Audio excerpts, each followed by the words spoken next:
Bev, is that my in-field vision? Perfect. Yeah, just don't move. Don't move? No. Okay, you're there. That's good. You're okay. That's good. You're Okay. okay there. Nope. Okay. All right. We'll get through as much of this as we can. So I've changed around the titles a little bit from the outline that I gave you at the beginning of what we're going to hit on, just because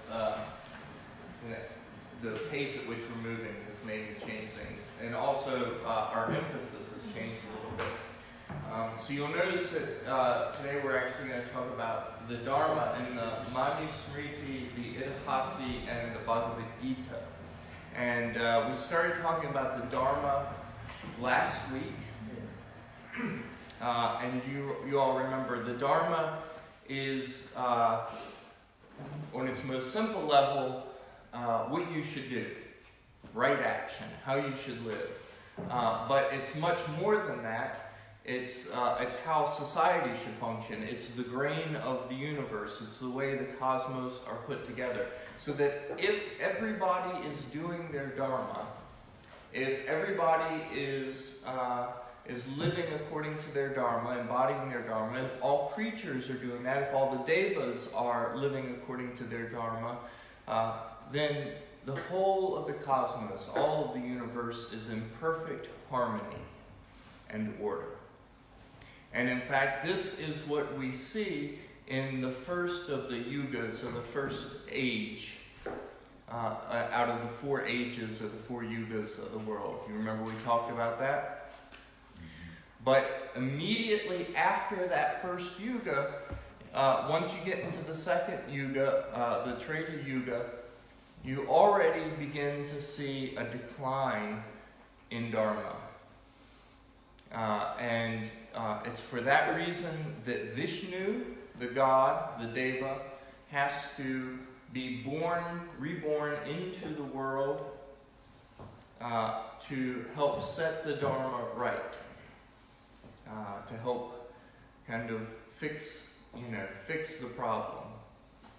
And in that second yuga, the Treta yuga, his avatar is Rama, and we'll talk about Rama.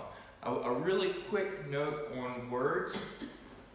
There's an extra vowel at the end of these words in the original Sanskrit that in Hindi gets dropped. So he's Rama in Sanskrit, he's Ram in Hindi. It's avatara in Sanskrit, it's avatar in Hindi. So it just gets, that little bit gets dropped off. That's just the way languages evolve. Since neither one of these are my language, I'll just switch back and forth based on what feels right to me at the time. So I might talk about Rama as the avatar, mixing the Sanskrit and the Hindi there, and that's okay, right? Y'all don't mind. Before we get to that, though, I want to remind you of the importance of Dharma, because doing your Dharma is what accrues good karma. And good karma, or bad karma, which comes from not doing your Dharma or engaging in adharma, unrighteousness, not doing your Dharma accrues bad karma. The karma that you accrue doesn't just mean you're going to have this thing that you've really wanted to happen for you, or something good's going to happen if you've got enough good karma. It means that you will be able to be reborn in a higher state. Maybe that's a higher jati, or maybe it's a higher varna, or it might even be that you're able to be reborn not as a human, but in heaven among the devas. So you want to make your way up that ladder through good karma. And that's that's something to bear in mind as we think about Dharma in the Dharma. Because I gave that example, and maybe it wasn't a great one, but of the friend who that I knew in seminary who was really hoping that his wife would cheat on him so he could get out of the marriage, right? And I said, look, if he does some good stuff and he collects some good Dharma, what's going to be the good thing that comes back to him? Is it going to be that his wife will cheat, which is what he wants, or will it be that she doesn't cheat, which is perhaps from a societal perspective the good that's supposed to come back to him? Which one is it? We're very vague about that when we appropriate this idea of karma in the West, in America, and just kind of use it in this vague New Agey sense. But in Hinduism, it's not vague. It's very clear. They have a whole genre of literature among the Smriti. You remember that the Shruti are the things that were heard. These are the foundational scriptural texts. They can't be changed. The Vedas, the Brahmanas, the Aranyakas, the Upanishads. But then there's a whole other layer of commentary, of tradition, known as the Smriti, the things that are remembered. These things can actually be changed. They can be debated. And among these are a whole subgenre of literature known as the Dharmashastras, which tell you what your Dharma is. Here's your place in society. This is what your Dharma is. And they also tell you what will happen if you do this. Right? If you kill this kind of animal, this is how you'll be reborn. Right? They don't leave it up to some vague sense of, if I put good energy out there, good things will come to me. They have a very clear notion of, or these texts that spell out just exactly what the consequences, the karma of doing your Dharma or engaging in adharma will be, depending on your stage in life and your class, whether or not you're male or female, all that kind of thing. This right here is the most important of these Dharmashastras. This is the Manusmriti, or the laws of Manu. Very important text among the Dharmashastras, written sometime between 100 BC and AD 200, probably closer to that later date. It's based on some older traditions, so it's kind of a collection of some older Dharma sutras that then get collected, and also has some new stuff in it. And I said Dharma doesn't just tell you what the right ethical action is, it also tells you what you're supposed to wear, depending on your varna, depending on your place in the caste system, what you're supposed to eat. Brahmins don't eat meat. It's all right if Shudras eat meat. That doesn't bring bad karma for Shudras, but it does for Brahmins, right? Unless, according to the laws of Manu, unless the meat's been sacrificed, then a Brahmin can eat it. But I don't even know if that's still the case. I'm pretty sure that it's not, because most of the sacrifices in Hinduism a long time ago moved from actual animal sacrifices to being symbolic sacrifices using things like vegetables and fire and incense and that kind of stuff. Anyway, the other thing I want to lift up from the law code of Manu are the 4 stages of a person's life. And this, in fact, is only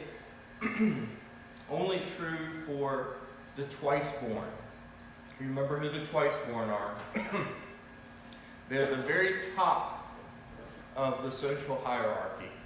They're the Brahmins, they're the Kshatriyas, and they're the Vaishyas.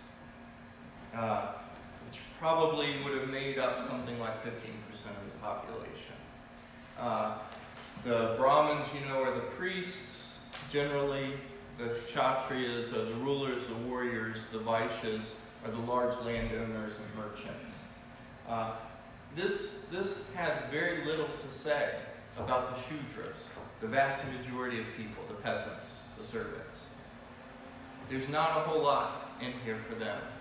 Because really the Dharma of the upper classes is much more important. They carry society, in this perspective, much more. They carry the universe much more than the lower caste members do. So they have more responsibilities. Among the twice born, there are 4 stages of life according to the laws of Manu. There's the Brahmacharin. This is the student phase. So once you go through your twice born ceremony, your ritual, this rite of passage, and you're now considered a man. This is of course directed towards men. Right? I mean, that's just the way ancient societies tend to be. Once you have gone through this rite of passage, which is, they have different ages suggested in the laws of Manu, depending on whether you're a Brahmin, a Kshatriya, or a Vaishya. Once you've gone through it, then you dedicate yourself to the study of the Vedas under a guru. So the length of study, the intensity of study, that all depends, again, on your place in the caste system. Brahmins are expected to study much more than, say, Vaishyas are. Also, during this time period, you're supposed to, this is teenage boys, so they tell them, don't drink, and you've got to be celibate, and, they tell teenage boys to do all the things that teenage boys don't want to do, right? So that's, or they tell them not to do what they want to do. Maybe that's a better way to put it. And this is not so different than, you think about, what's an undergraduate degree called? It's a bachelor's degree, right? Because traditionally you wouldn't get married until after you had achieved that degree in our culture. It's the same kind of thing, just much more rigorously enforced, I'd say. Then you move to the next stage. I'm not going to try and read all of that. This is not my language, and I'm just going to trip up on some of these words if I try and read them all. So I'm just going to give you the translation. The next stage is that of the married householder. This is, from the perspective of the laws of Manu, the most important stage in a person's life, in a man's life. This is when he contributes to society. This is when he sires children. This is when he is most living into his Dharma, from the perspective of the laws of Manu. The laws of Manu stresses probably because there are stories now of these people, like a guy named Siddhartha Gautama, or a guy who is called Mahavira, who did not stick with this structure and decided to leave house and family and Siddhartha Gautama, the Buddha's story, he even left his child, wife and child, to go be a renunciant seeking enlightenment. He left that life behind. That happened before. All those stories come from a time before the laws of Manu were written down. So you see in the laws of Manu the stress. No, you don't do that. When you're in the prime of life, you need to be contributing to society and raising children. That's your Dharma. But eventually, when you're no longer as productive of a citizen, and you and your wife are not going to have any more children. You can retire to the outskirts of the city or the town and become a forest dweller. You have your little hut or whatever, and you can begin to focus more on the spiritual life. And then, if you've really got the itch to go seek enlightenment or liberation or whatever, if you really have the spiritual itch in your really old age, then you can go be a Sannyasin. You can renounce this world and become a wandering ascetic, seeking spiritual enlightenment. So these are the 4 stages of life according to the laws of Manu. How are we doing on time? You got 3 more minutes. 3 minutes, so it's 9:47 now? Okay, we're going to go to 9:55. All right, here's the trouble with something like the laws of Manu. We all know that you don't, in fact, inspire anybody to live the kind of life you want them to live by giving them laws, right? I mean, this is something we should know from our tradition. The moment you say, "Thou shalt not," what's the first thing that person wants to do? Whatever you just told them that they shouldn't do. So you need other kinds of literature to actually inspire a life of Dharma. And that's what we get with the Ramayana. The Ramayana is a story in the second age, the Treta Yuga, of the god Vishnu's avatar, Rama. We'll just kind of go through this really quickly, and that might have to be it for today, and we'll pick up with the Mahabharata next week. And that's my fault, and I apologize for that. The Ramayana is a great example of Dharma exemplified. Right? So the story starts when, and this is the briefest overview. So I'm not going to tell you the real story of the Ramayana. I don't have time. I'm just going to give you like the highlights of the highlights.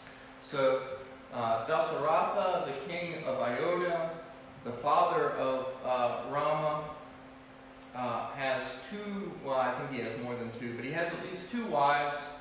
And I'm not going to try and read their names. I'm just going to trip over that. But the first wife, his primary wife and queen, becomes the mother of Rama. But he has another wife and queen, and through her, he has another son, Bharata. So Rama and Bharata are half-brothers. And the situation was, Rama's father was trying to have children. He needed heirs, and so he's seeking the help of the Devas to have children. Meanwhile, the Devas have their own problem. There's a demon, Asura or Rakshasa, a demon who has just been giving them all kinds of trouble, giving the Devas, the gods, all kinds of trouble. And they can't do anything about it because a long time ago he was able to find a way to become invulnerable to any attacks of the gods, of the Devas. So they can't do anything to stop this demon Ravana, and so they're trying to figure out a solution. Well, here's the solution.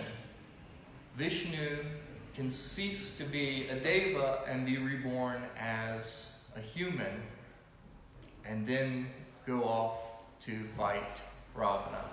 So that's what happens. Rama's born. He's the avatar of Vishnu, and his Devi consort, Vishnu's Devi consort, goddess consort, Lakshmi, is also reborn as a human, as Sita, and they find each other and get married.